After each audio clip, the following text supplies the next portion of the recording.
My name is Lloyd Ultan. I am the Bronx Borough Historian.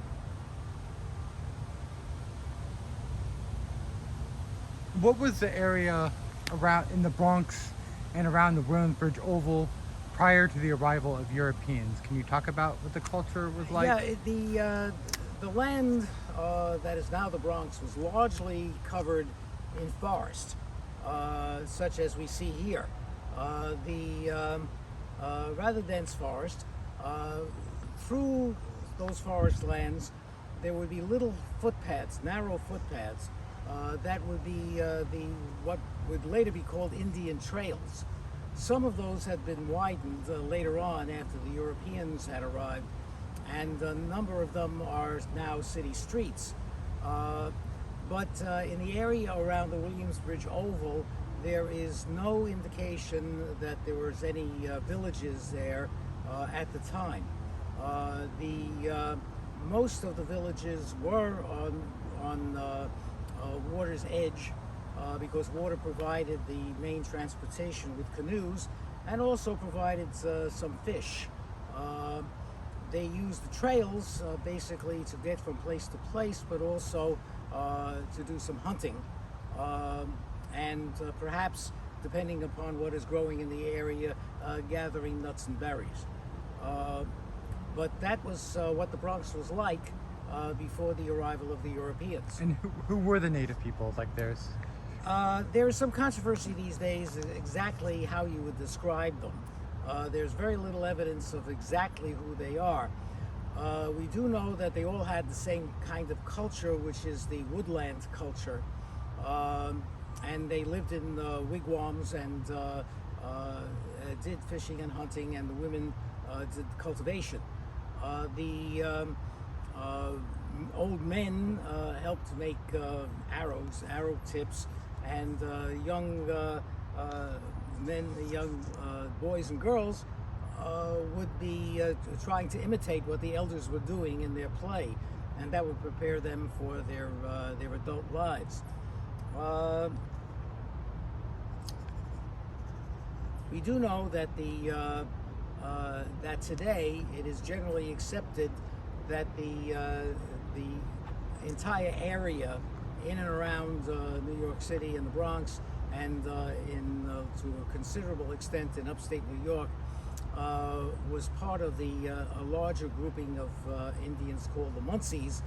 However, the main focus of attention and of self-government among the American Indians in the area was the local village, and it was the chief of the local village, or the Sachem, that basically held sway, and he had to persuade people to do things. He couldn't just give them orders. And once everybody's persuaded, they were all on the same page. In wartime, that civil government in the village would give way to a special warrior chief, who would then organize the people there for combat. And once the war was over, that warrior chief would give up his authority and power and hand it back to the regular civil government under the Sachem there. And what role did water play in their lives? Water played a very important part. It was the main means of transportation. Their canoes went anywhere, and we know from some of the artifacts that have been uncovered that many of the stuff that they used came from large and long distances. But that was the way trade was done. This is also, if they ever went fishing, they would use their canoes for doing that. It was also, especially if you have fresh water, part of the water supply that enabled the entire village to exist. How did the area change with the arrival of the Dutch? Well, first of all, the interesting thing is that as far as the Bronx is concerned, the people who arrived were not all of one ethnic group. The first European settler was a fellow by the name of Jonas Bronk, and he was born in Sweden. He married a Dutch girl, and he brought with him several indentured servants from Germany and the Netherlands as well, and at least one Danish woman. They worked for him for a number of years until they paid off the passage across the Atlantic that he paid for them, and that was the arrangement. Basically, what they did was they cut down some of the trees and they planted in the cleared land, and they started farming. They would use the East River to get down to what was then New Amsterdam at the tip of Manhattan Island. But basically, most of the land remained the same with the very early settlers. But whenever settlers arrived, one of the first things they did was to cut down the trees. And Jonas Bronx is like Bronx, that's where we get the name of the Bronx from? Jonas Bronx, when he died, gave his name to one of the boundaries of his land, the Bronx River. It was Bronx's river, B-R-O-N-C-K apostrophe S. Try writing that with a quill pen. Yeah. It's a little difficult, so they abbreviated it B-R-O-N-X. Now, the Bronx was originally part of Westchester County and was annexed to New York City in two separate stages.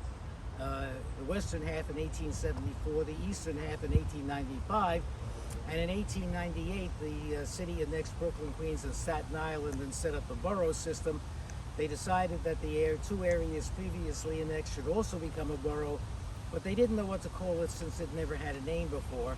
They looked at a map, and right smack in the middle of this territory ran the Bronx River, and thus we have the borough of the Bronx, and not just plain Bronx, because it's named after the river.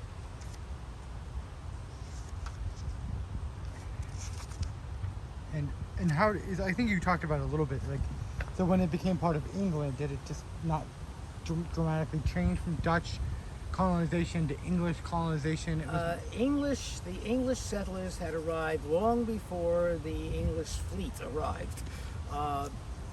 They came in from Connecticut, and much of the northeastern part of the Bronx was settled by people of English descent.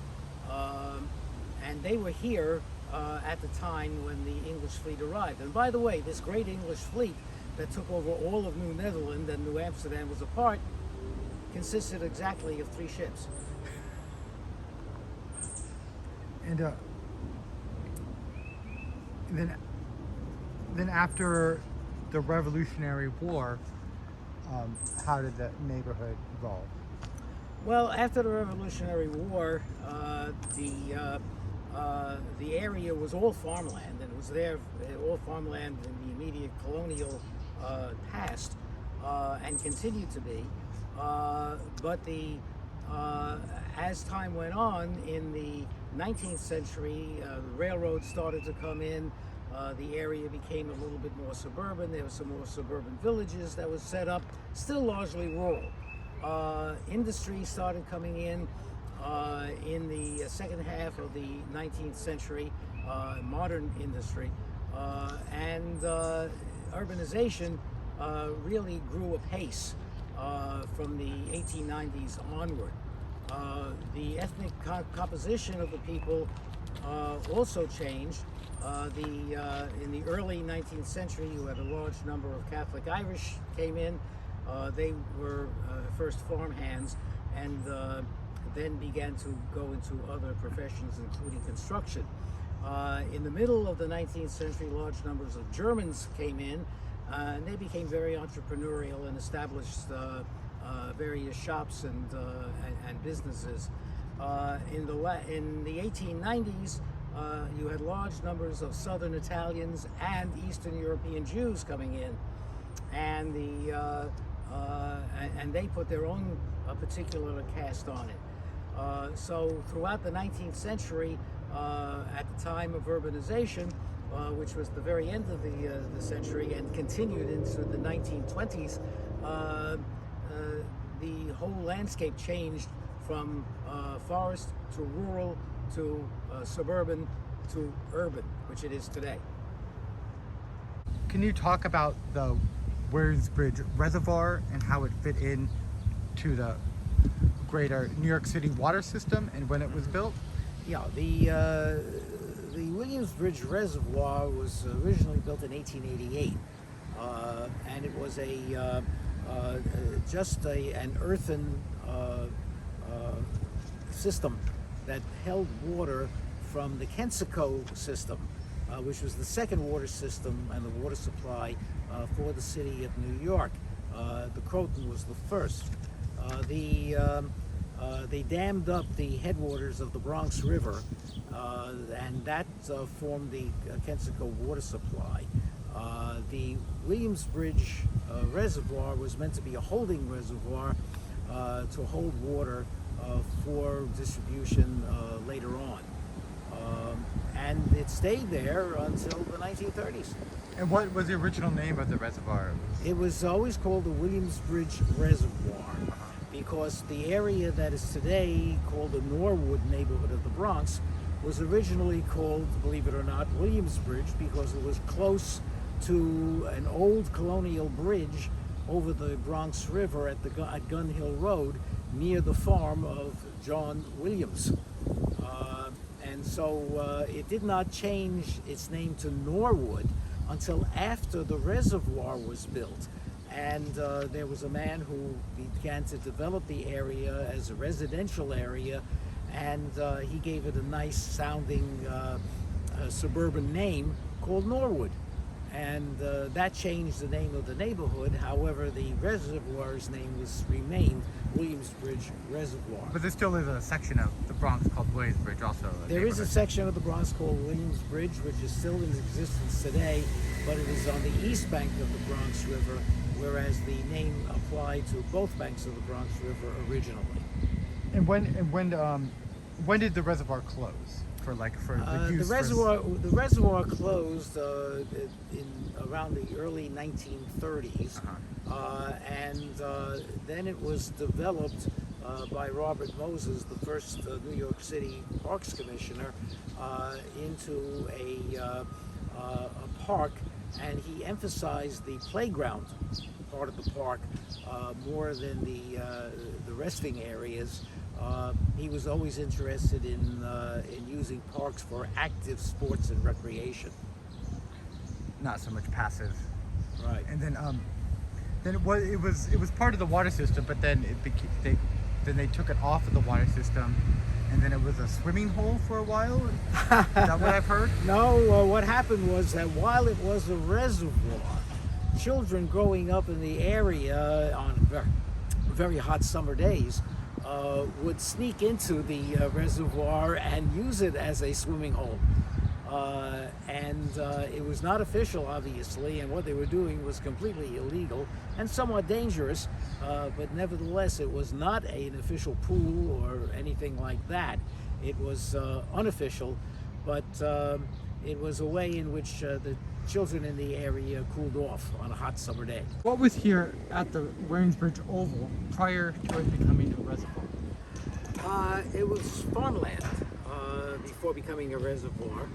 The farm that it was on immediately was the farm of Isaac Varian and his family, his descendants.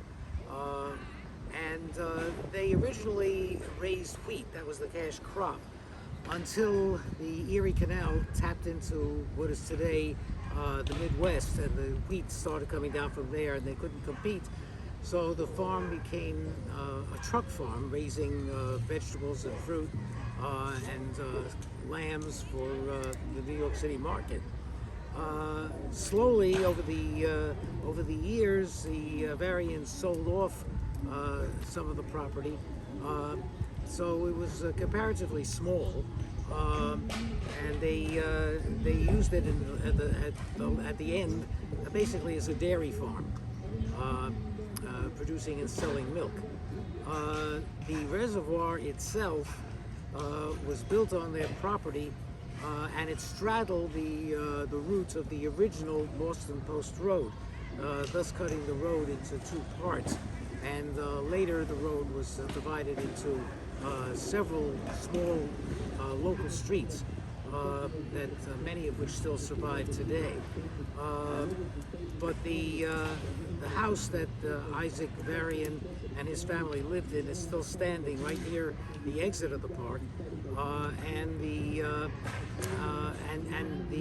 reason that it's there is because it was on the main road, which was the original Boston Post Road, until, of course, all the traffic dried up and it only became for local use.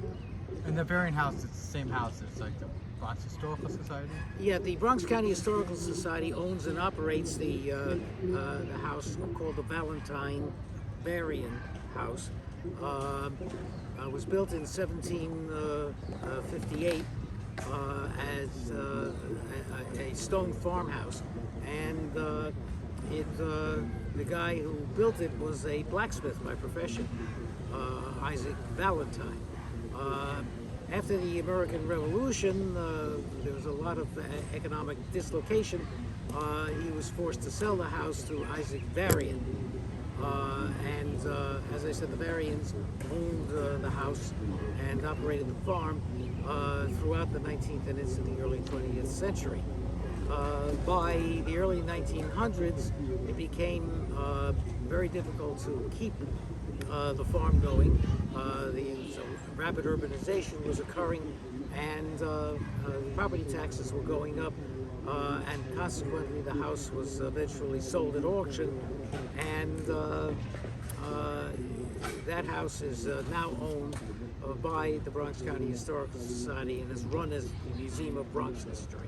And that's also, you're kind of based out of that? That's like a base of operations for you? It's one of my bases of operations. The Bronx County Historical Society has several properties throughout the Norwood area, right near the Reservoir Oval. And that includes its research library, the largest library devoted to Bronx history. It includes the archives, in which there are manuscripts and papers and recordings of various people, from politicians to musicians to ordinary people, and is a tremendous resource. It also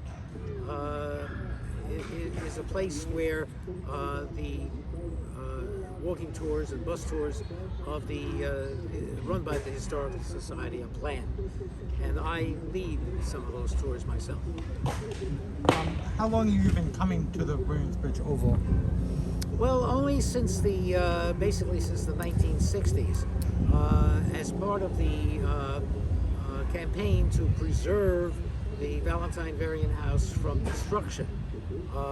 That house was located originally right across Bainbridge Avenue from the Williamsbridge Oval, and that gave me an opportunity to go over and see the Oval itself. And it has been changed several times, but essentially in my lifetime it always was a park and a playground, and very active.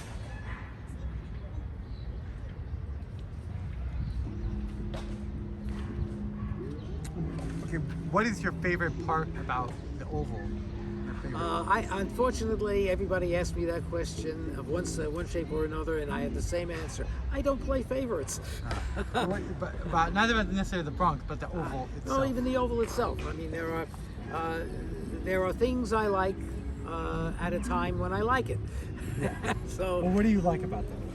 Well, what I like about the Oval, of course, it is a park, and therefore it has trees and greenery, and it's an oasis in the middle of a highly urbanized area. It is also, in addition to that, a playground, and it appeals to people of different kinds as to its offerings. And so people who are very, very young to those who are older can find some sort of active recreation in Williamsbridge Oval. How important is a public space like the Oval for a community like the Bronx or Norwood?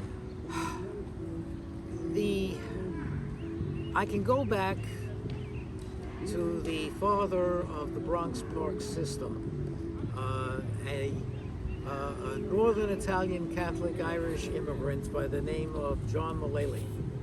and he campaigned to have the city create parks in the Bronx. And he is the father of the Bronx Park system. And he once gave an explanation for why we should have parks.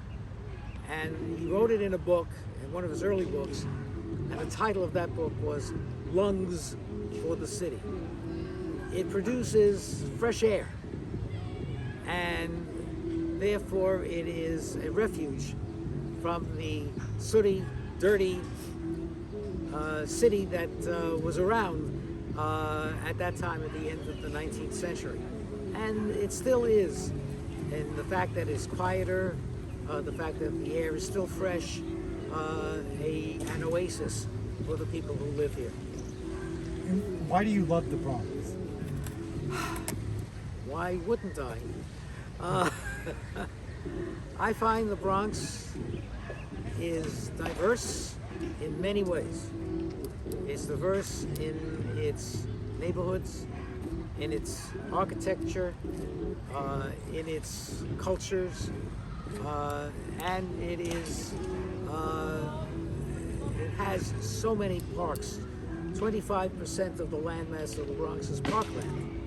So you always have a place to stop and, if I could use the expression, recreate yourself.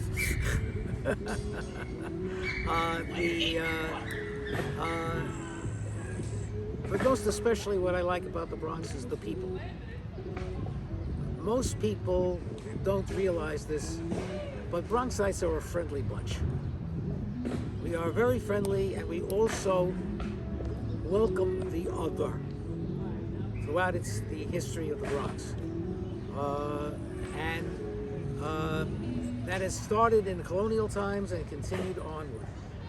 There has never, ever been a race riot in the history of the Bronx, in the entire history of the Bronx.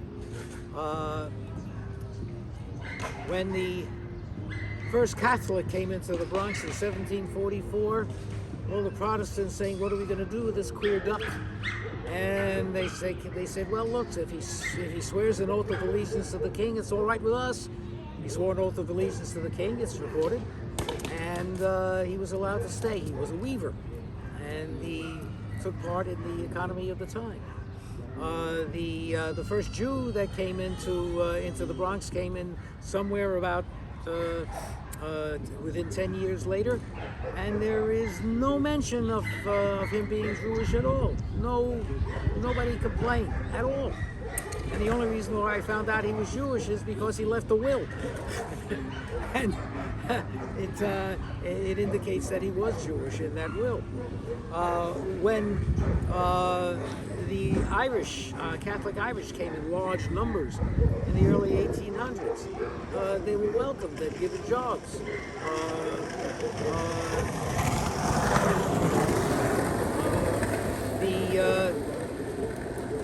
The Germans coming into the Bronx in the mid 19th century were welcomed, and they became very entrepreneurial. They started new businesses, and also had their own beer gardens.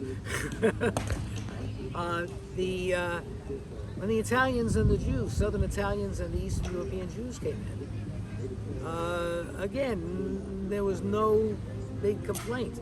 Sure, there were some signs that said, some places were closed to Jews, and there was some suspicion at the time that, Italians were mobsters of some sort.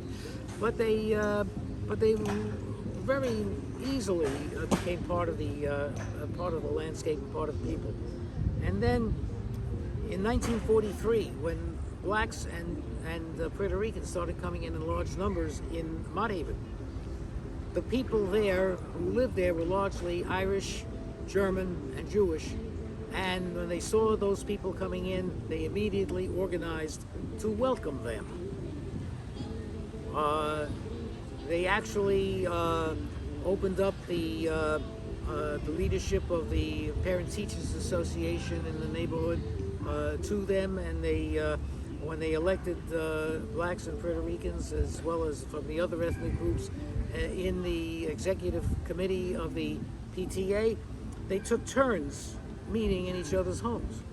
The merchants in the area said these people are coming in, they need jobs, they may not have the skills that we want, but we will hire them anyway and we will teach them the skills. Now this is 1943, not 1963. Do I love the Bronx? You betcha.